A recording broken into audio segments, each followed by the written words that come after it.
Hello दोस्तों, नमस्कार। मैं प्रिंस आपका एक बार फिर से स्वागत करता हूं स्कोर मोर यूट्यूब चैनल में। देखिए, एक बहुत बड़ी खबर निकल के आ रही है सामने।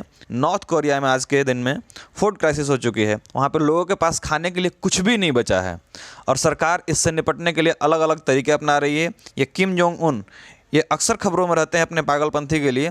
इनको आप लोग बखूबी जानते होंगे कि इन्होंने क्या फैसले ले रखे होंगे। काफ़ी हास्यास्पद भी है और काफ़ी दुखद भी है।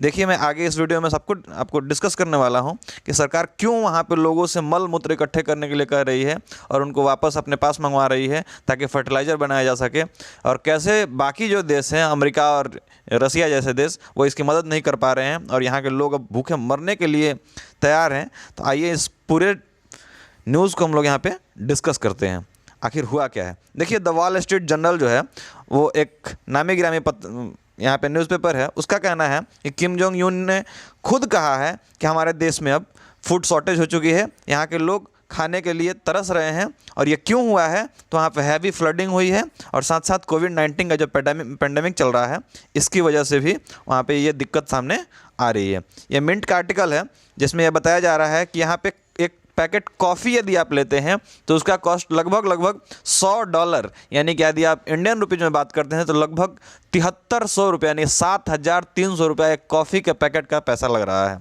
सोचिए क्या इन्फ्लेशन वहाँ पे बढ़ चुका है, कैसे वहाँ पे महंगाई बढ़ चुकी है। लोग दाने दाने के लिए तरस रहे हैं। आगे आपको मैं बता दूं, यदि आप वहाँ पे एक ब्लैक टी खरीदते हैं तो उसका लगभग आपको लग रहा है कॉस्ट कितना। देखिए, यहाँ पे दिखाया गया है $70 के आसपास, अप्रॉक्स आप कह सकते हैं कि 5000 के आसपास रुपया एक चाय के लिए लग रहा है। यदि आप बात करते हैं, यदि आपको केला खाने का मन हो गया वहाँ पे, तो एक बंच केला यदि आप लेते हैं तो उसका कॉस्ट लगभग $45, यानी कि लगभग 3000 से 3500 रुपये का आपके पास एक दर्जन केला आएगा, जिससे आप अपना भूख मिटा सकते हैं। तो सोचिए आम लोगों की ज़िंदगी वहाँ पे क्या हो रही होगी, अभी कैसे लोग सफ़र कर रहे हैं वहाँ पे, ये सब आप सोच सकते हैं। देखिए, वहाँ के सरकार ने इससे निपटने के लिए वहाँ के फार्मर्स को लगातार कह रही है कि आप लोग ज़्यादा से ज़्यादा फूड ग्रेन्स जो है उसको उगाओ, ताकि यहाँ पे जो ये फूड शॉर्टेज हुई है इसको हम लोग मीट कर सकें। लेकिन फार्मर्स के पास भी बहुत दिक्कत है। फार्मर्स का कहना है कि हम लोग आखिर फूड्स को उगाएंगे कैसे, फूड ग्रेन्स जो है वो हम लोग उगाएंगे कैसे, हमारे पास फर्टिलाइज़र नहीं है। अब सरकार को इसकी व्यवस्था करनी चाहिए कि फर्टिलाइज़र आएगा कहाँ से। तो सरकार ने इसके लिए वहाँ के आम लोगों से कहा है कि आप लोग पर डे, देखिए मजाक की बात नहीं है, मैं सीरियस बता रहा हूँ, ये खुद का मेरा कहना नहीं है। देखिए, आपको मैंने ये मीडिया आउटलेट्स का फ़ोटो लगा दिया है, ये मिंट का फ़ोटो है। उसमें कहा जा रहा है कि लोगों को सरकार ने कहा है कि आप डेली अपना 2 लीटर जो मतलब यूरिन है वो आप इकट्ठा करोगे बॉटल में और मुझे भेजोगे। और ऐसा केवल यूरिन के बारे में ही नहीं कहा है। देखिए, पिछले साल का एक आर्टिकल है, इसको मैंने यहाँ पे लगाया। देखिए, यूरिन के बारे में यहाँ पे फ्री रेडियो जो फ्री एशिया है, रेडियो फ्री एशिया, इसमें भी आर्टिकल छपा हुआ है कि नॉर्थ कोरिया के फार्मर्स को ऑर्डर दिया गया है कि वो कलेक्ट करेंगे क्या, फर्टिलाइजर्स के लिए यूरिन कलेक्ट करेंगे। साथ साथ देखिए, जो हमारा स्टफ़ होता है ह्यूमन मैन्योर, उसको भी इकट्ठा करने की बात करी जाए। मतलब ह्यूमन के द्वारा जो मल त्याग किया जाता है उसको भी यहाँ पे इकट्ठा करने की बात कही गई है। और कितना इकट्ठा करना है ये भी वहाँ के लोगों के लिए सरदर्द बना हुआ है। देखिए, वहाँ के लोगों को कहा गया है कि आप मंथ में कितना इकट्ठा करेंगे, लगभग 3 टन पर मंथ। सोचिए, एक फैमिली को कहा गया है कि आप 3 टन पर मंथ यहाँ पे मल मूत्र जो त्याग करते हैं उसको इकट्ठा करके सरकार को देंगे। अच्छा, क्यों इस बात को कहा जा रहा है, क्यों सरकार को ऐसा दिया जाएगा? तो सरकार कह रही है कि हम सबको इकट्ठा करके और उससे फर्टिलाइज़र का निर्माण करेंगे और वही फर्टिलाइज़र फिर जाके हम वहाँ के लोगों को देंगे, मतलब वहाँ के किसानों को देंगे, ताकि वो ज़्यादा से ज़्यादा जो है वो फसलों का उत्पादन कर सके। अब वहाँ के लोगों में इस बात की भी चिंता है, कह रहे हमको खाने को नहीं मिल रहा है, हम तुम्हें कहाँ से ये स्लज तैयार करके दे दें, खाएंगे तब तो जाएंगे पॉटी। बड़ी गड़बड़ स्थिति है यार, खाने को दे नहीं रहे हो, कह रहे हो पॉटी जमा करके दो हमें। अब सोचिए लोगों को क्या बीत रही होगी इन सारे फैसले को लेकर के। मैं बता दूं, ये जो साउथ कोरिया है, सॉरी जो नॉर्थ कोरिया है, साउथ कोरिया में ऐसी प्रॉब्लम कुछ नहीं चल रही है। साउथ कोरिया उससे सटा हुआ है, मैं आगे दिखाऊंगा मैप में। तो जो नॉर्थ कोरिया है वहाँ का जो करेंसी है उसका नाम है वॉन, WON, याद रखिएगा वॉन।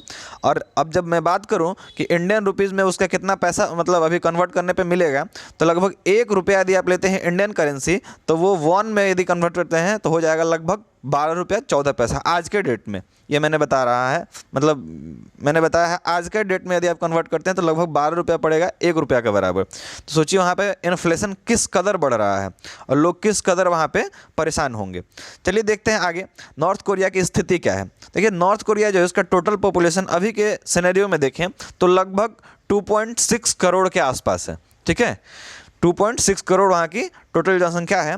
और वहाँ पे एक स्टडी की गई थी 2006 में, और उससे एक रिपोर्ट आया था कि लगभग वहाँ पे जितनी आबादी है उसको पूरी तरह से भोजन को मतलब प्राप्त करने के लिए लगभग 5.3 मिलियन टन अनाज होना चाहिए, तब जाकर वहाँ की पूरी आबादी जो है अच्छी तरह से खा पी लेगी।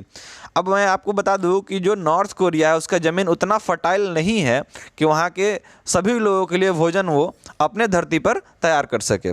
तो वहाँ पे होता कितना है आखिर फूड स्टफ जो वो लगभग 4.5 मिलियन टन्स जो होता है वो अपने धरती पर उगा पाते हैं।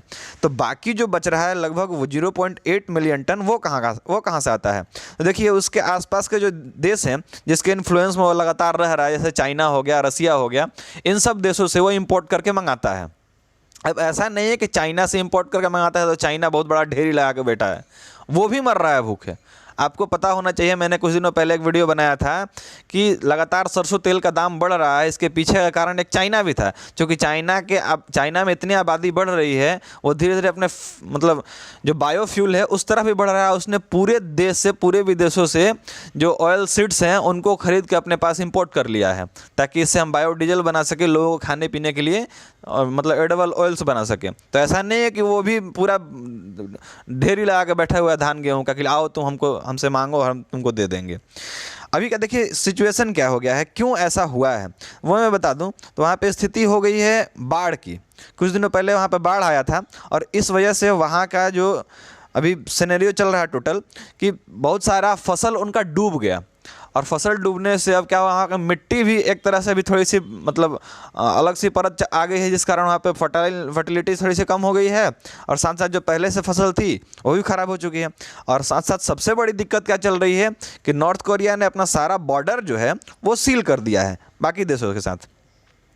तो ऐसा कहना किसका है, ये किम जोंग का। देख रहे हैं पगलवा को कैसे बाल पूरा स्टाइल से बना कर रखता है, इसी के साथ मतलब बहकावे में आके पूरी दुनिया इसको छोड़ रही है, पूरा सैंक्शन लग चुका है। देखिए मैं इसका थोड़ा सा मैप में आपको लोकेशन दिखा दूं। ये रहा हमारा प्यारा भारत, देख रहे हैं कितना खूबसूरत दिख रहा है। और ये देखिए यहाँ पे नॉर्थ कोरिया और साउथ कोरिया आपको दिख जाएंगे। ये चाइना से, रसिया से हल्का सा, और साउथ कोरिया से इसका बॉर्डर सटा हुआ है, यही आपको दिख रहा होगा नॉर्थ कोरिया। देखिए इसका बॉर्डर जो है आपको दिख रहा होगा, यहाँ से साउथ कोरिया के साथ इसका एक बॉर्डर शेयरिंग है। और यहाँ से देखिएगा तो थोड़ा सा इसका बॉर्डर शेयर जो है वो आपको रसिया से भी मिल जाएगा। देखिए आपको यहाँ पे दिखा दूँ, ये नॉर्थ कोरिया का टोटल बॉर्डर है और यहाँ पे रसिया के साथ इसका बॉर्डर का शेयरिंग है। और ये इसका बॉर्डर जो है आपको दिख रहा होगा यहाँ पे, ये इसका बॉर्डर जो है वो चाइना के साथ है। तो इस तरह से 3 देशों के साथ इसका टोटल बॉर्डर शेयरिंग है। और तीनों देशों के साथ जो बॉर्डर शेयरिंग है इसको इसने अभी तत्काल के लिए सील कर रखा है। क्यों सील कर रखा है, देखिए इसको क्या लगता था ये पगलवा को कि यदि मैं बॉर्डर को खोल देता हूँ तो हो सकता है कि चाइना वगैरह से जो भी लोग आएंगे वो अपने साथ कोरोना वायरस को कैरी करके लाएंगे और इससे हमारे देश में कोरोना फैल जाएगा। उसका अभी तक मानना है कि हमारे देश में कोई कोरोना का केस नहीं है, क्योंकि हमने इन सारे बॉर्डर्स को सील कर दिया है। अब हमारे देश में कोरोना नहीं आ सकता। ठीक है भाई, थोड़ा देश में नहीं आवे, लेकिन बात क्या है, इसको ऐसा न कहने की मतलब ज़रूरत क्यों पड़ी, क्योंकि इसके पास ना वैक्सीन है, ना दवाई है, ना मेडिकल इंफ्रास्ट्रक्चर है उस तरह का कि लोगों को भर्ती करा सकेगा, जान बचा सकेगा। तो सीधे सीधे कह दिया कि देखो हमने तो बॉर्डर सील कर दिया, हमारे पास कोरोना आएगा ही नहीं, तो ना कोरोना आएगा ना हम इलाज करेंगे, हम उसके बारे में सोचेंगे ही नहीं। तो इस वजह से ये दिक्कत आके खड़ी हो गई है कि 1 मिलियन टन जो अनाज था जो विदेशों से आता था इसके पास, वो भी नहीं आ पा रहा है, क्योंकि अब ट्रांसपोर्टेशन तो हो नहीं रहा है। जब तक ट्रांसपोर्टेशन नहीं होगा, ट्रकें आएंगी नहीं, तो इसके पास फूड ग्रेन्स पहुँचेगा कैसे। और देखिए ये भी एक शॉर्ट प्रोसेस नहीं है कि बस ट्रक गई और वहाँ से सामान लाद के चला आया। इसमें भी बहुत सारा प्रोसेस होता है, फूड प्रोसेसिंग करनी पड़ती है, प्रिजर्वेंस होता है फूड्स का, फिर उसको किस तरह के ट्रकों में भेजना है, उसके साथ लोग ट्रैवल करेंगे। हो सकता है कि उन्हीं में से किसी में वो कोरोना जो कोविड-19 जो कैरी होके आ जाए, इसके देश में फैल जाए, तब ये क्या करेगा। ये सारे अभी दिक्कत इसके सामने खड़े हो गए हैं और इससे अंदाज़ा ये लगाया जा रहा है कि आगे आने वाले दिनों में यहाँ पे मिलियंस ऑफ लोगों का डेथ होगा। हाँ जी हाँ, आगे आने वाले दिनों में आप देखेंगे कि महीना 2 महीना के अंदर या फिर लॉन्ग टर्म में यदि देखें सोचें तो साल भर के अंदर यहाँ पे 10-20 लाख लोग एक साथ मारे जा सकते हैं। और सोच सकते हैं कि इस समय दुनिया जब इतने बड़े मुकाम पे खड़ी है, साइंस इतना डेवलप है, और उस समय जब 10-20 लाख एक साथ लोग मरते हैं तो ये ह्यूमैनिटी के लिए क्या संदेश देगा। क्यों हमारे मतलब वर्ल्ड में यूएन और ये सब FAO बनाए गए हैं, ये लोग क्या कर रहे हैं। देखिए इन लोगों के पास भी दिक्कत है, ऐसा नहीं है कि UNO और ये सब बन गया है तो ये लोग मतलब इसी के लिए ही बने हैं कि लोगों से इससे निपटते रहें। इसके पीछे दिक्कत और क्या है, तो बहुत सारे देश जो हैं वो ऑलरेडी इस पर सैंक्शन लगाए हुए हैं कि मैं आपको कोई हेल्प नहीं कर सकता हूँ। क्यों सैंक्शन लगाए हुए हैं? क्योंकि ये जो यहाँ का ये किम जोंग यून जो है वो है पागल। हाँ, पूरी तरह से मैं कह रहा हूँ वो है पागल। उसको बाकी किसी देश के साथ किसी भी विदेश नीति से कोई मतलब नहीं है। उसका कहना है कि हम परमाणु हथियार बनाएंगे तो बनाएंगे, और जब आप परमाणु हथियार बनाएंगे तो अमेरिका का कहना है कि तुम परमाणु हथियार बनाओ, हम तुम्हारे देश में इस तरह के सैंक्शन लगा कर रखेंगे, ना तुम्हारे साथ कोई ट्रेड डील होगी, ना तुम्हारे देश में कोई ट्रैवल करेगा, कुछ नहीं करने देंगे। और ऐसा केवल अमेरिका का ही कहना नहीं है, ये जो वहाँ मतलब आप सुने होंगे UN के बारे में, उसने भी बहुत सारे सैंक्शन लगा रखे हैं। FAO के बारे में आप जानते होंगे, इसकी मुख्यालय जो है रोम में पड़ता है, फूड एंड एग्रीकल्चर ऑर्गेनाइजेशन जो है, इन सब ने उस पर सैंक्शन लगा रखे हैं। लेकिन अभी के सिनेरियो में यदि हम बात करें कि इस सिचुएशन में लोगों को वहाँ से पे जिंदा रखने के लिए कुछ तो करना होगा, तो यहाँ पे हमारा मानना है कि यदि जो बाइडेन जो हैं वो एक एक्शन लें और कुछ दिनों के लिए इस इमरजेंसी सिचुएशन में उस सैंक्शन को हटा लें, तो हो सकता है कि वहाँ पे जो ह्यूमैनिटी है वो जिंदा बच जाएगी। और आगे फिर से उनको यदि लगाना है कुछ तरह का सैंक्शन तो लगा सकते हैं, लेकिन अभी के लिए प्लीज़ उसको रिलीज़ कर दें ताकि वहाँ पे फूड ग्रेन्स का जो शॉर्टेज है वो ना हो, विदेशों से वहाँ पे फूड्स पहुँचाए जा सके।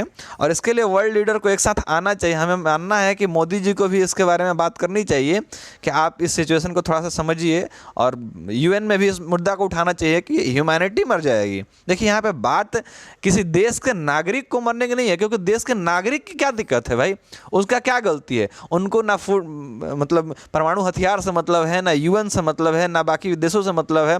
उनको तो बस जीना खाना है ना, छोटे छोटे बच्चे हैं उनको जीना खाना, उनको क्या मतलब है कि आप परमाणु हथियार बना रहे हो, आप ये सब कर रहे हो। तो उनको जिंदा रखने के लिए बाकी देशों को आगे आना होगा और उनको इस सिचुएशन को समझना होगा कि नहीं यहाँ पे दिक्कत है वाकई में, और इससे कैसे निपटा जाए। तो उम्मीद करता हूँ कि ये वीडियो आपको पसंद आया होगा, इससे आपको कुछ जानकारी मिली होगी। और साथ साथ मैंने बहुत सारे और भी वीडियोज़ अपने चैनल पर बना रखे हैं। ये ऑर्डिनेंस फैक्ट्री बोर्ड जो अभी ख़त्म हुआ, इससे 7 नई एंटिटीज़ का बनना तय हुआ है, तो इस वीडियो को आप जाकर देख सकते हैं, क्योंकि इसमें बहुत बड़ी इंफॉर्मेशन ITI वाले छात्रों को मिल रही है कि उनको कैसे परमानेंट जॉब अभी मिलने वाली है। तो इन सारे वीडियोस को आप जाकर हमारे चैनल में देख सकते हैं। रिसेंट अपलोडेड जो हमारा प्लेलिस्ट होगा उसमें आपको मिल जाएंगी। तो ठीक है, खुश रहिए, पढ़ते रहिए, धन्यवाद।